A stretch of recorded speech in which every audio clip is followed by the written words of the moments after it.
fé, lição de número 12, e o tema é realizando a obra de Deus. Entre aqueles que se declaram cristãos, é grande o número de pessoas que vivem mal, sendo péssimos exemplos para o que, irmãos? Para o Evangelho, né? Para um pouquinho aqui, irmãos, e presta atenção na irmã Dani. Jesus, ele disse, é inevitável que venham os escândalos, né? Então é normal, virão os escândalos. Mas Jesus, ele disse, ai daqueles por quem eles vierem. Então vai ter pessoas que vai dizer e não vai viver, que vai dizer e vai fazer totalmente diferente do que está escrito na palavra de Deus. Mas eu não tenho poder sobre a vida do outro. Eu não tenho poder, irmãos, sobre o que o outro faz, como o outro age. Por isso que Jesus disse que nós devemos cuidar para que os escândalos não venham da nossa parte, né? Então, voltando aqui para a folhinha, diz, como, porém, alguém poderá dar crédito à promessa da vida abundante trazida por Jesus, se aqueles que garantem que vivem debaixo da sua graça demonstram que a vida abundante não é real? Aí o missionário lhe diz, afinal, a vida abundante é ou não é real? E aí, irmãos? Será que é real, sim ou não? O que diz João, capítulo 10, versículo 10? O próprio Senhor Jesus, ele disse, eu vim para trazer vida. Que vida Jesus veio para trazer? Uma vida de qualquer jeito? Uma vida de dor, irmãos, de angústia, de amargura, de sofrimento, é isso? Não, Jesus, ele disse, eu vim para trazer vida, e vida em abundância. Então não importa se uma pessoa está dizendo, Jesus veio para trazer vida abundante, e você olha e diz, opa, mas cadê? Aonde que está? Meu pastor, ele sempre dizia, se alguma coisa está errado, não é com a palavra, não é com Deus, porque Deus é perfeito. Se alguma coisa está errada, está onde, irmãos? Está em nós, está na gente. Então, a nossa vida precisa concordar com a palavra. Sabe aquilo de olhar assim, fazer cara crachá? Cara crachá, cara crachá? Amém? Então, tem que olhar, a Bíblia promete o quê? Vida em abundância. Como é que tem que ser, então? Essa vida abundante precisa estar em mim, precisa estar em nós. Aí o missionário diz, pelas promessas bíblicas, pela palavra, sim. Pelo viver de muitos, olha que triste, parece que não.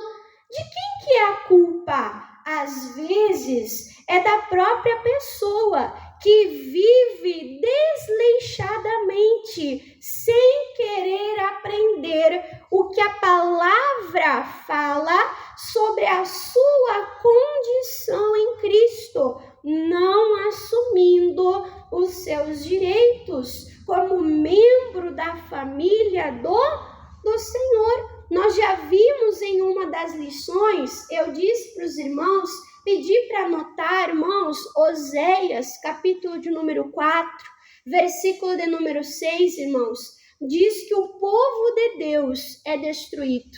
Não é o povo que está lá fora, não é o povo que está nas trevas, não é o povo que está no mundo, mas o povo de Deus é destruído quando falta o conhecimento. E naquele versículo diz que falta o conhecimento, não porque Deus negou o conhecimento, não porque Deus não está dando a orientação, a palavra, mas porque o próprio povo está rejeitando o conhecimento.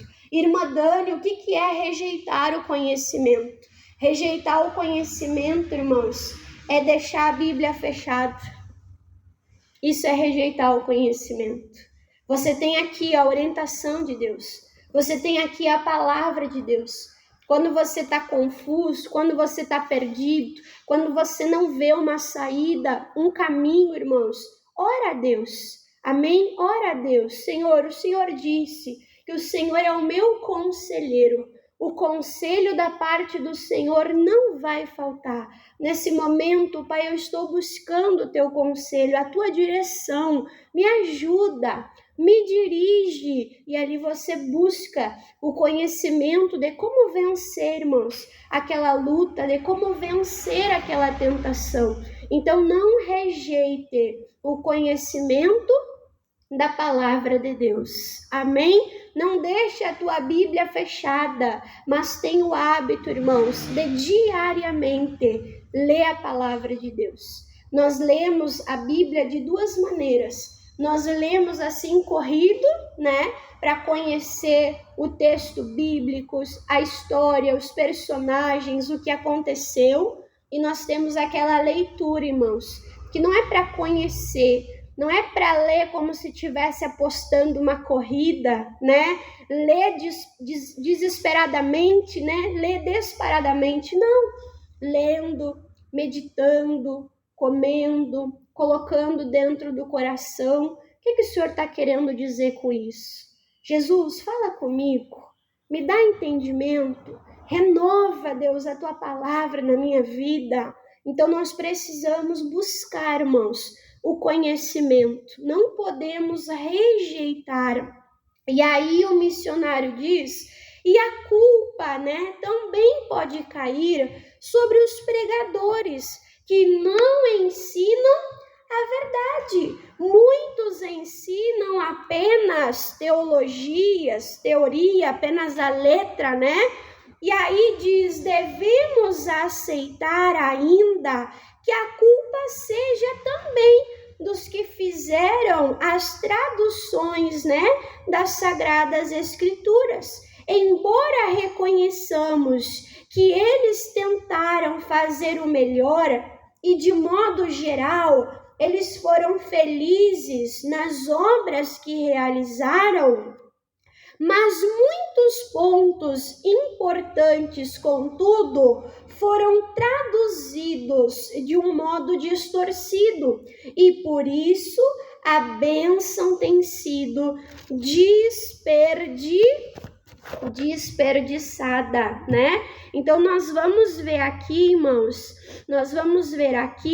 algumas situações, né, a respeito da palavra de Deus, a respeito das escrituras, né? Nós já vimos ali sobre o verbo, né, aiteo, que o missionário fala, que não é o pedir, mas é o determinar, é o reivindicar. Então eu quero que você entenda assim, ó, cada vez que você vai ler a Bíblia, teve alguma coisa que você não entendeu?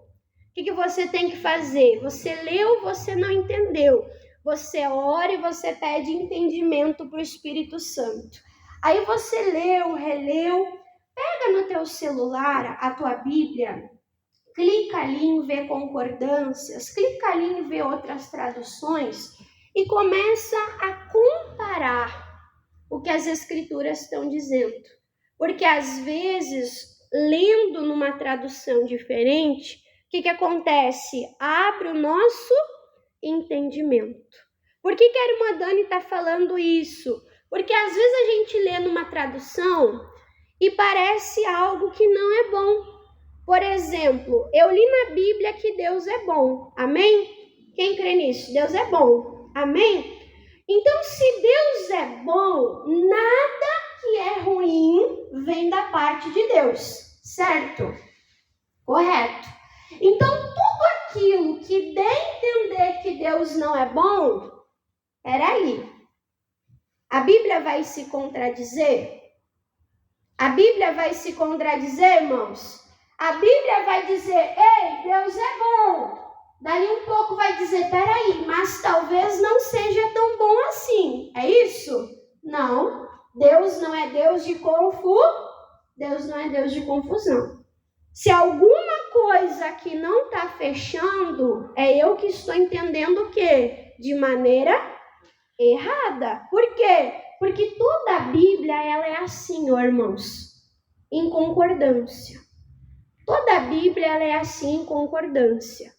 Ela não se contradiz, certo? Uma orientação que a irmã Dani dá, se você ainda não fez a grade, procura fazer a grade. Os livros da Bíblia, eles passaram por uma régua chamada cânon, amém? Tudo que estava de acordo, irmãos, que foi inspirado pelo Espírito de Deus, está onde? Está aqui. Então não há contradição na palavra de Deus. Ou eu entendi errado, ou alguma coisa pode estar equivocada na tradução. Por isso que eu oriento, compare, veja em mais de uma tradução. Amém? Aí o missionário usa como exemplo aqui, para nós relembrarmos que nós já vimos, né? E diz, é o que relata em João, capítulo 14, versículo 13, que já temos estudado bastante nesse curso Fé, o qual, traduzindo da seguinte maneira, diz assim, ó, e tudo quanto pedirdes em meu nome, eu o farei. Segundo esta tradução, qualquer um pode convencer-se que basta ficar pedindo a bênção que lhe será concedida. No entanto, né, a verdade é bem outra. O que nós vemos? Conhecemos muitos que vivem pedindo, mas que nada, o que, irmãos? Que nada recebem. Então não é só o pedir, Deus me dá, Deus eu quero, Deus eu preciso, Deus me cura, Deus me prospera. Nós vimos que não é o pedir. Aí diz aqui, voltando, a razão é que Jesus falou o verbo pedir no sentido que nós conhecemos. Mas falou, irmãos, no sentido de determinar, exigir e de mandar no nome dele. Nós já vimos isso, mas olha aqui para a irmã Dani. Uma pessoa está doente e ela lê ali, ela vai dizer, Deus me cura. Mas o que Jesus vai dizer? Ei, eu já morri por você. Ei, eu já levei a tua dor. Eu já levei a tua enfermidade. Eu já fui castigado. Então, nós que entendemos que é exigir, que é determinar, o que nós falamos? Nós falamos a doença. Ei, doença no meu corpo não. Ei, enfermidade no meu corpo não. Eu te repreendo, eu te paraliso, eu te expulso, porque eu já estou curado. Eu já estou sarado. Aonde? Pelas feridas, pelas pisaduras do Senhor Jesus Cristo. Amém? Então tem essa diferença. Não é pedir aquilo que Deus ele já nos deu, mas é determinar, é falar ao problema, é exigir que o problema saia da nossa vida, em nome de Jesus. Aí diz também, é o caso da cura do cego, registrada, depois você pode ler, né? Em João, capítulo de número 9. Os versículos 3 e 4 foram traduzidos desta maneira. Jesus respondeu, nem ele pecou, nem os seus pais, mas foi assim, para o quê? Para que se manifestasse nele as obras de Deus. Aí Jesus diz, convém que eu faça as obras daquele que me enviou, enquanto é dia, a noite vem, quando ninguém pode trabalhar. Aí o missionário explica: se a tradução fosse correta, poderíamos acreditar que existem pessoas que nasceram cegas, aleijadas e passam uma vida toda sofrendo para que um dia nelas se manifestem a obra divina. Seguindo esse raciocínio, alguém poderia argumentar que Deus não é o que, irmãos? Amor? Peraí, se Deus é amor, por que Ele faz a pessoa nascer doente? Para que a glória de Deus seja manifesta. Tá estranho, tá esquisito, né, irmãos? Aí diz assim, alguém poderia então dizer, né, que Ele não é amor. Deixa eu achar aqui. Pois permitir que pessoas nasçam defeituosas e vivam de que maneira? Sofrendo, sendo privadas da visão, da audição, né, da voz e de outras funções, só para que um dia elas venham a ser curadas e Ele receba a glória. Aí o missionário diz, isso parece esquisito, sim ou não? É estranho, né? Aí ele diz, isto é horrível. Esse não pode ser o caráter do que, irmãos? Do nosso Deus. Para um pouquinho então, irmãos, e olha aqui para a irmã Dani. O que aconteceu, irmãos? Quando Adão ele pecou, tudo de ruim aconteceu.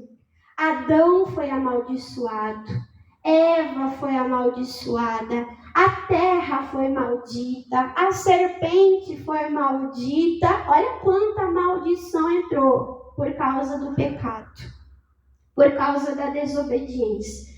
Depois dali, a gente só vê o que, irmãos? Dor e sofrimento e angústia. Claramente, é só a gente ler, a gente vê claramente. O próprio Caim faz o que, irmãos? Mata o próprio irmão. Por consequência do quê? Por consequência do pecado. A primeira briga de casal entra quando, irmãos? Depois do pecado, depois da desobediência. O Adão, ele pegou a humanidade e entregou nas mãos do diabo. E o diabo, ele veio para matar, ele veio para roubar, ele veio para destruir. Então, toda a doença, toda a enfermidade, toda a maldição, irmãos, é consequência do pecado. Talvez você diga assim, irmã Dani, mas como é que pode uma criança nascer com um problema? Uma criança, irmã, nascer doente? Irmãos, eu conheci lá em Passo Fundo uma moça chamada Daniela até. Ela estava grávida e quando ela fez aquela ecografia, né, a morfológica, o médico estava olhando assim e ele viu que o lábio da criança no crânio, ele era aberto. A criança tinha aquilo que eles chamam de lábios leporinos, que é aberto aqui assim.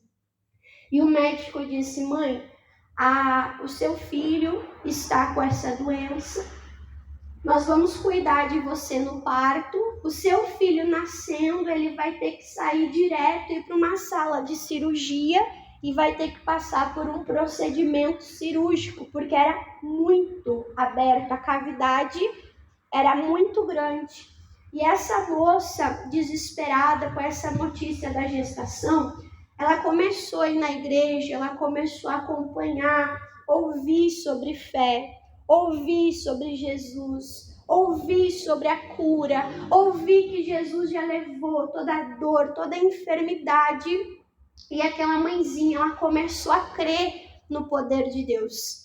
Ela colocou a fé em ação, o pastor orou por ela, irmãos. E quando aquela criança nasceu, aquela criança nasceu perfeita. Aquela criança nasceu perfeita.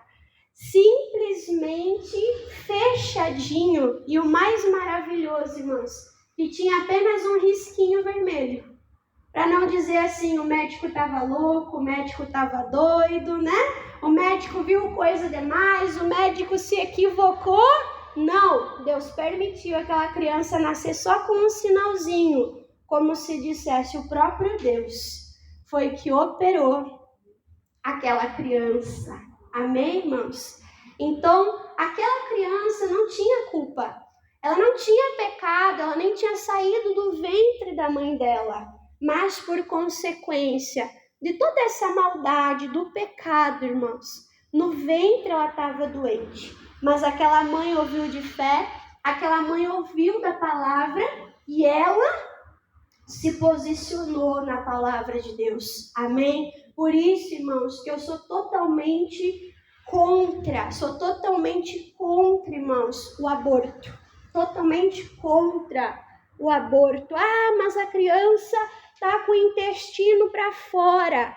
Mas se buscar, se clamar ao Deus de milagre, irmãos, eu creio que Deus tem o poder para operar aquela criança antes daquela criança nascer. E se aquela criança nascer, irmãos, e precisar passar por cirurgia, que Deus abençoe as mãos do médico e que essa criança passe por cirurgia. Irmãs, se essa criança lutar contra a vida e essa criança for a óbito, irmã, que dor, que sofrimento para os pais. Mas pelo menos os pais vão saber que eles fizeram tudo por aquela vida que Deus ele deu. Amém? Então eu sou totalmente contra o aborto. Irmã, mas a mãe corre risco. Mas se a mãe corre risco, a mãe se apresenta diante de Deus e fala: Deus, eu creio na tua palavra, que é o meu mandamento. Eu não vou matar. O Senhor salva a minha vida e o Senhor salva a vida dessa criança. E eu creio, irmãos, que Deus é Deus de milagre. Eu lembro o dia que eu estava fazendo uma reunião lá em Bagé e eu entreguei um lencinho consagrado. Uma mãezinha, eu nem sabia da situação, uma mãezinha levou aquele lencinho e colocou o lenço sobre o ventre. Já estava com a coletagem marcada, porque o bebê estava morto dentro do ventre. E aquela mãe usou o lenço. E aquela criança ressuscitou, irmãos, dentro do ventre daquela mulher. Amém? Então o nosso Deus é Deus de milagre. O nosso Deus é Deus de milagre. Eu lembro, irmãos, quando uma irmã chegou lá em São Francisco de Paula. Ela chegou, ela já tinha umas 3 crianças, mais ou menos. São Francisco era até engraçado.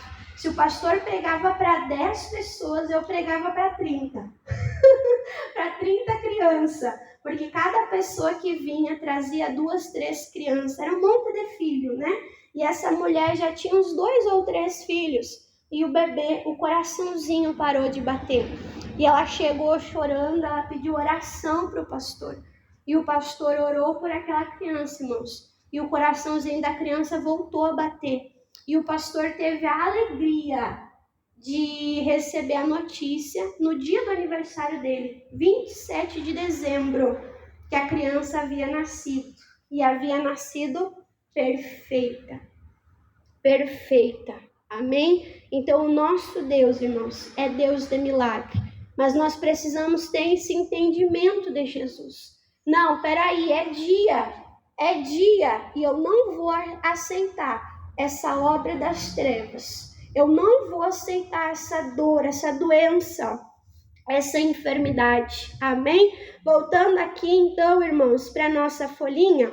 Aí diz assim, ó, se essa tradução então fosse correta, poderíamos acreditar que existem pessoas que nascem cegas, aleijadas, passam a vida inteira, né, sofrendo, para que algum dia nelas se manifestem as obras divinas. Seguindo este raciocínio, alguém poderia argumentar que Deus não é amor, pois permite que as pessoas nasçam defeituosas e vivam sofrendo, privadas da da visão, da audição, da voz, de outras funções, só para que um dia elas venham a ser curadas e ele receba a glória. Isso não parece esquisito? Sim, isso é horrível. Este não pode ser o caráter do nosso Deus. Olha só qual é o exemplo, né? O exemplo de Jesus.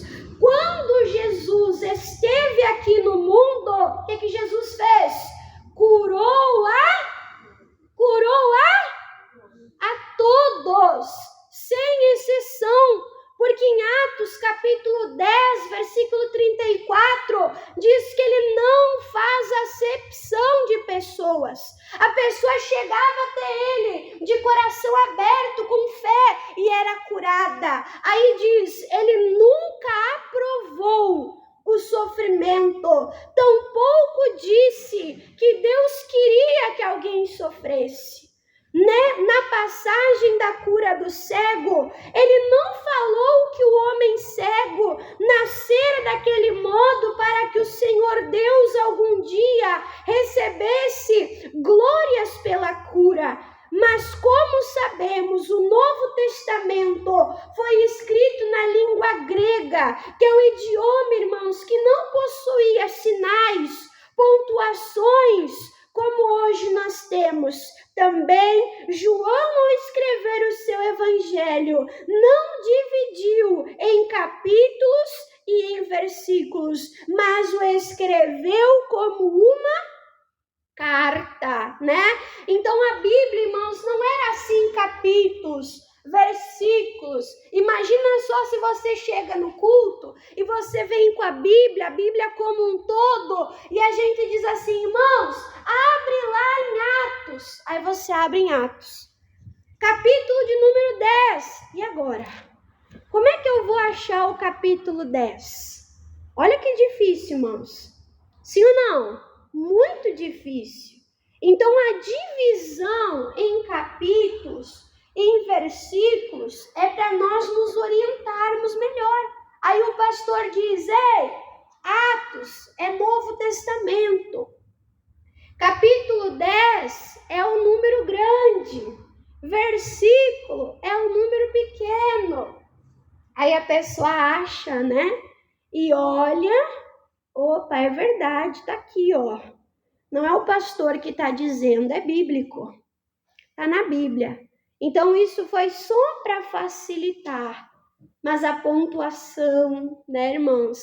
A pontuação era diferente. Aí diz aqui, ó, voltando, né, irmãos?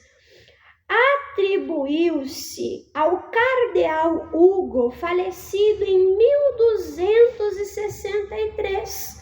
Ou a Stepan, né, falecido em 1228, a divisão da Bíblia em capítulos. Já a seção em versículos foi obra de Robert em 1551, né? 1551. A tradução desse trecho teria sido melhor se estivesse sido feita do seguinte modo: respondeu Jesus, nem ele pecou, nem os seus pais, mas para que a obra divina seja realizada, é necessário o quê? Que façamos a obra daquele que me enviou. Enquanto é dia, a noite vem, quando ninguém pode trabalhar. É como se Jesus dissesse, a culpa não foi dele, mas a culpa foi do pecado, a culpa foi da morte, a culpa foi do diabo, a culpa foi da separação, mas agora nós vamos realizar a obra de Deus. Agora nós vamos paralisar esse mal. Agora que é a luz, o que é a luz, irmãos? A luz é o entendimento. A luz é a revelação. Enquanto tem luz, eu entendi, eu vou repreender esse mal. Eu vou paralisar essa obra e eu vou executar o que, irmãos? A obra de Deus. Aí diz, há uma tradução bíblica feita mediante a versão francesa dos monges beneditos, né? Que se aproxima desse nosso entendimento. Quantos milhões de criaturas têm sofrido, irmãos, desnecessariamente durante anos, porque pensavam que o seu sofrimento lhes fora dado para que um dia as obras de Deus nelas se manifestassem e Deus recebesse então a glória. Mas nós vimos que não, né? Os discípulos perguntaram ao mestre: quem pecou, este ou seus pais, para que nascesse cego? Esta era sem sentido, essa pergunta, né? Como aquele homem poderia ter pecado antes de nascer? E deixou a mãe muito enjoada. Será? Irmã foi muito agitada, deu muito pontapé na barriga da mãe. Não, irmãos. Aquele bebê no ventre, era impossível ele ter pecado. Era impossível ele ter pecado. Mas o que estava ali era a consequência do pecado de Adão e Eva. Aí o missionário diz, como aquele homem poderia ter pecado antes de nascer? O Senhor Jesus respondeu, nem ele pecou, nem os seus pais. Porém, sobre a causa real do sofrimento, Jesus não falou coisa alguma. Talvez porque as Escrituras já falaram em outras partes. Lembra que eu falei que está tudo em concordância, irmãos? Está tudo em concordância. Em outras partes já foi dito que a causa de todo mal é o quê? É o pecado de Adão. Porém, aproveitando a ocasião, o Senhor deu uma grande revelação, mas para que a obra de Deus nele se manifestasse, é necessário que façamos a obra daquele que me enviou, né? Então eu não tenho culpa do mal, eu não tenho culpa da enfermidade, eu não tenho culpa do problema, mas o problema surgiu, o que eu vou fazer? Vou fazer a obra de Deus, vou usar o poder de Deus, amém? Aí diz aqui, era Jesus o homem quem deveria fazer a obra de Deus. Aí ele fala, se ele não a fizesse, ela não seria feita.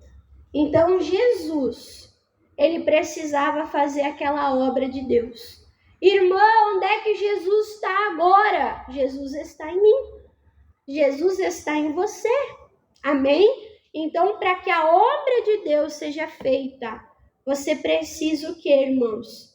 Manifestar o poder de Deus. Amém? Voltando aqui, durante anos, aquele cego e outros doentes sofreram, porque ninguém fazia a obra de Deus. O mesmo é verdade hoje. Milhões estão sofrendo, porque a obra de Deus não está sendo feita. Alguém pode sofrer durante anos, mesmo sendo membro da melhor igreja.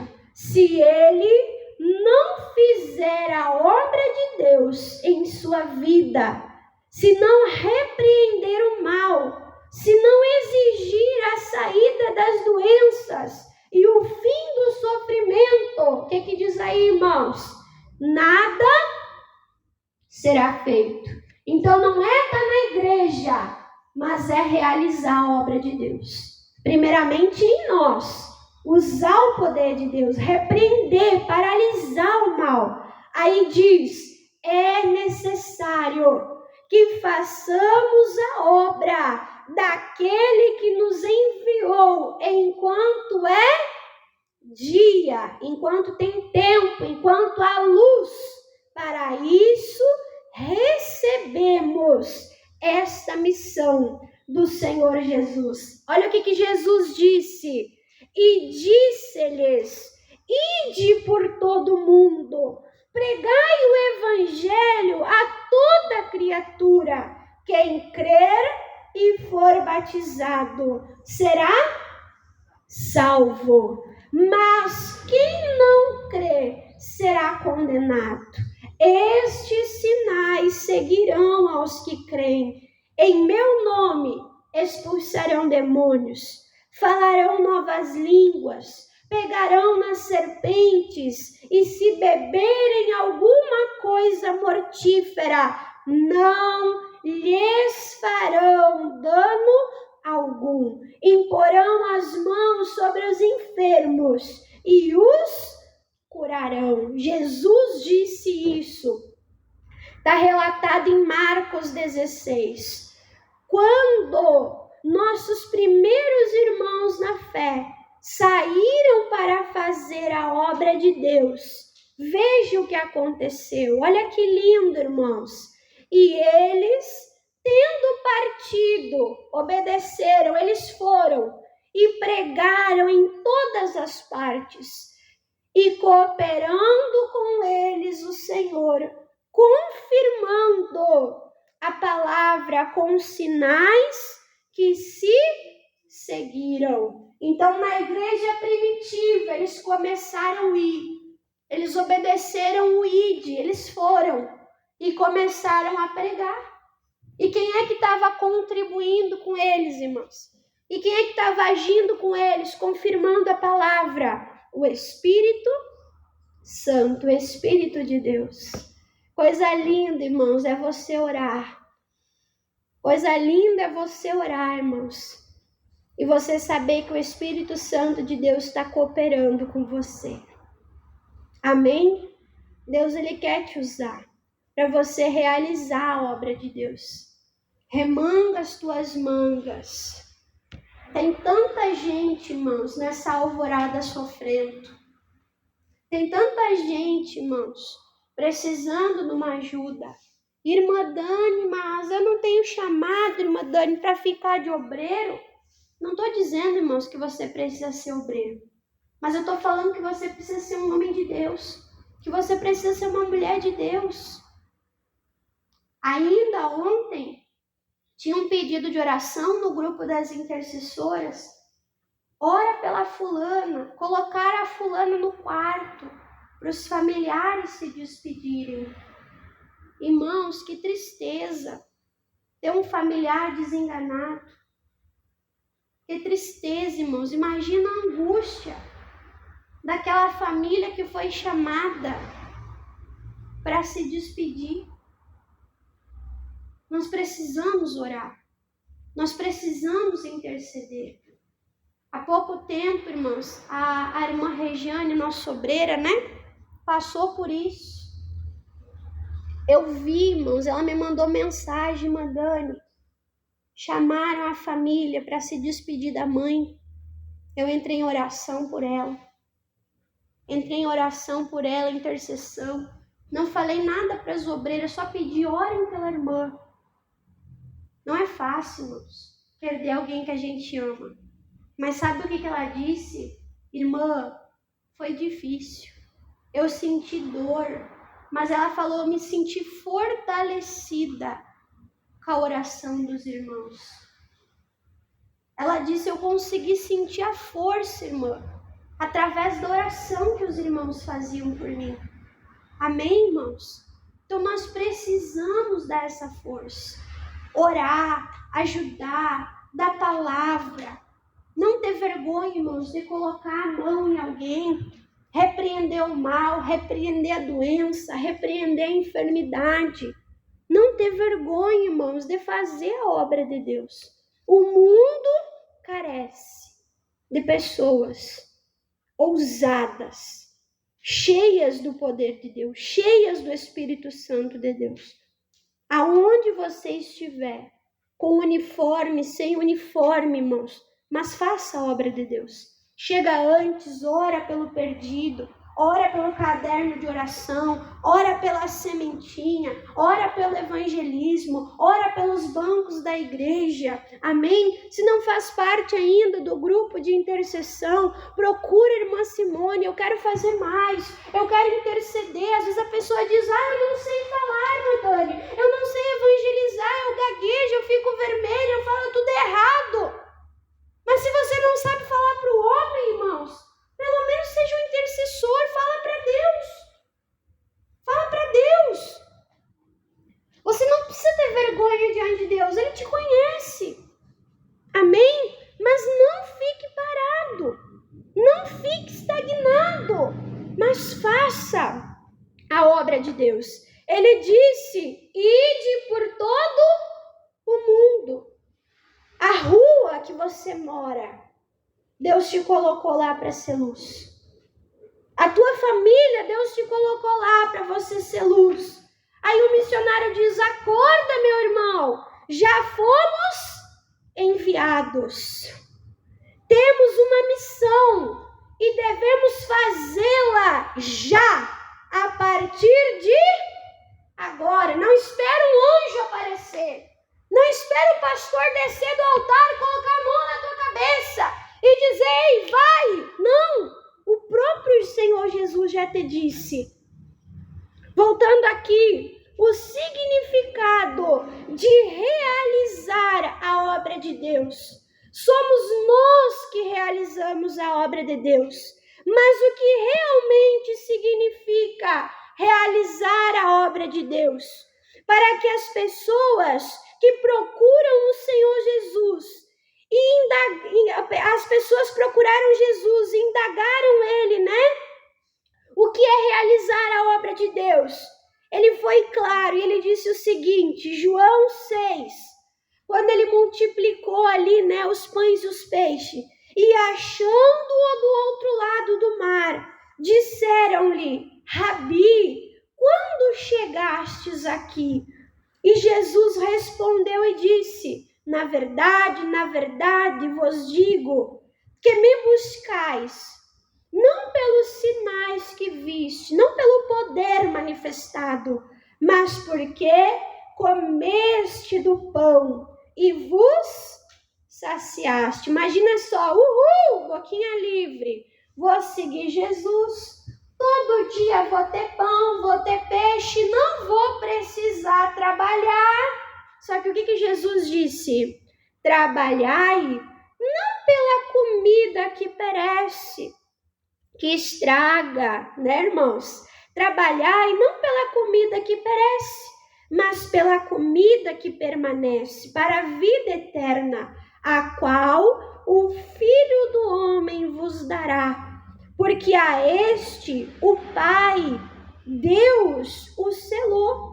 E disseram-lhe, pois, o que faremos para executar as obras de Deus? Qual foi a resposta de Jesus, irmãos? E Jesus lhes respondeu e disse-lhes, a obra de Deus é esta, qual? Que creiais naquele que ele enviou. Vimos que eles procuraram Jesus, porque não queriam ter trabalho para conseguir o sustento material, pois os 5 pães de cevada e os 2 peixinhos, um lanche de um menino, ele fez uma multiplicação que alimentou quase 5.000 homens, além de mulheres e de criança.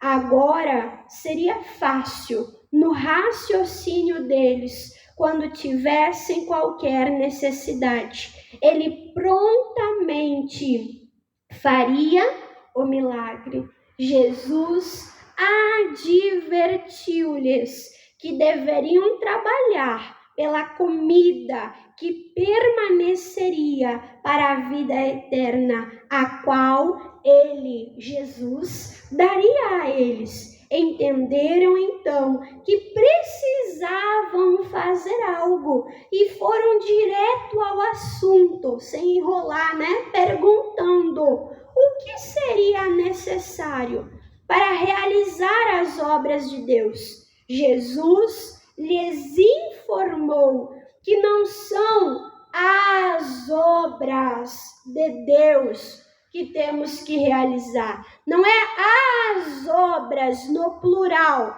mas sim o que, irmãos? A obra. Às vezes a pessoa pergunta, quais são as obras? Eu tenho que fazer muita coisa, se preocupa com muito resultado, com muito fruto. Deus fala, não é as, é a. Você precisa focar em uma coisa. É a obra. E qual é a obra?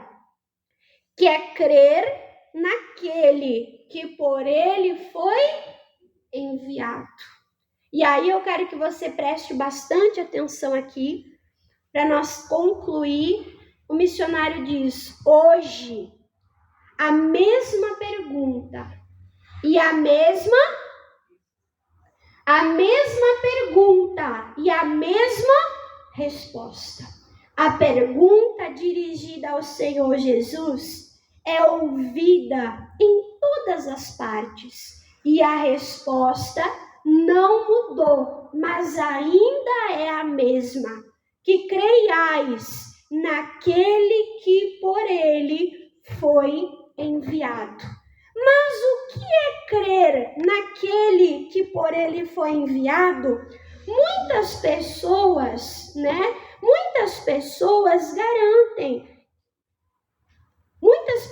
garantem que creem naquele que Deus enviou. E quando lhe perguntam quem foi que Deus enviou, logo elas respondem, quem, irmãos?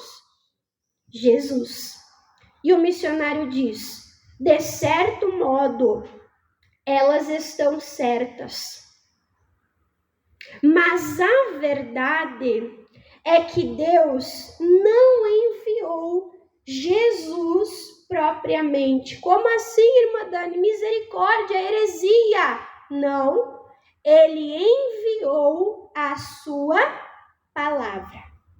E a palavra encarnou-se, tornou-se carne, trazendo ao mundo quem, irmãos?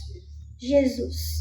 É certo que Jesus e a palavra de Deus são uma mesma pessoa, mas é preciso que entenda a diferença, porque muitos garantem que creem em Jesus, mas não vivem de acordo com a sua palavra. Olha aqui para a irmã Dani, irmãos. Tem muitas pessoas que dizem, eu sou cristã. Mas dizer, qualquer um pode dizer. O que é ser cristã, irmãos? É ser parecida com Cristo. É ser parecida com Cristo. Ser cristã, irmãos, não é só crer em Jesus como Filho de Deus.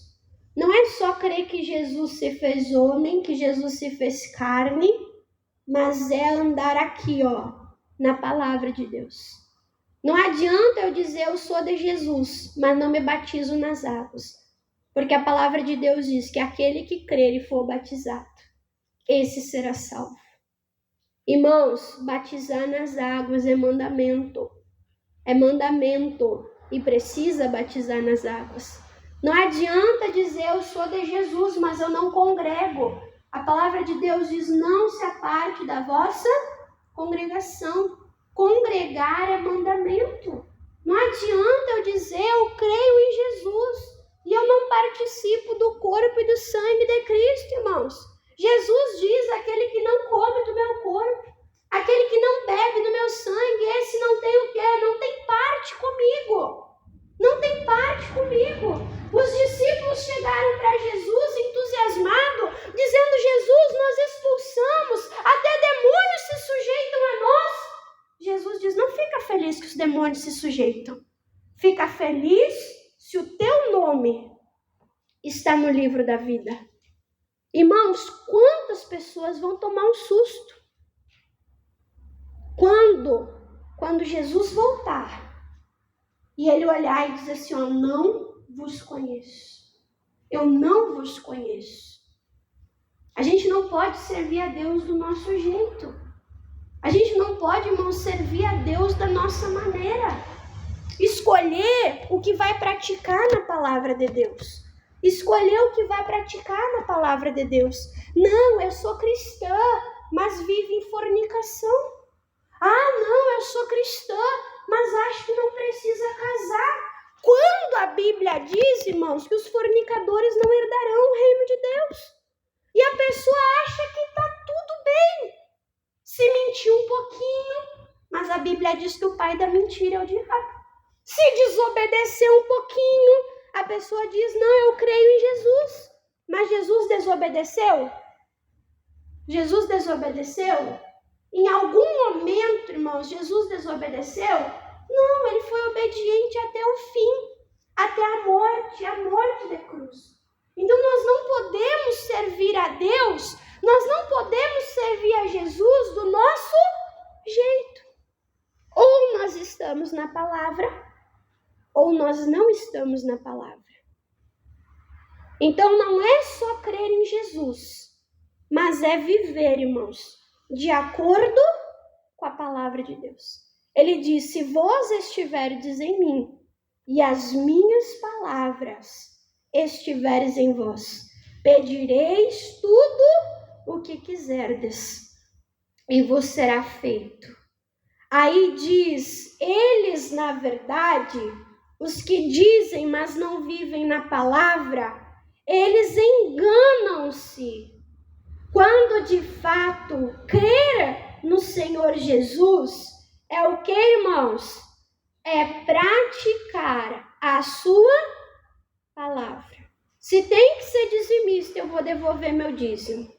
Se tem que ser ofertante, eu vou ser ofertante. Se tem que congregar, eu vou congregar. Se tem que casar, eu vou casar. Amém? A palavra é mandamento. E o mandamento eu obedeço. Então, o que você fará a partir de agora? Se você não fizer a obra de Deus, ela não será feita. O que você diz? Você vai fazer a obra do Senhor? Se você está doente ou com qualquer problema, pare de ficar pedindo a todo mundo que ore por você e que lhe ajude a conseguir algo de Deus. Mas decida agora mesmo a fazer a obra dele e torne-se um filho obediente e praticante do que? Da palavra de Deus. Glória a Deus. Então essa foi a lição de número 12.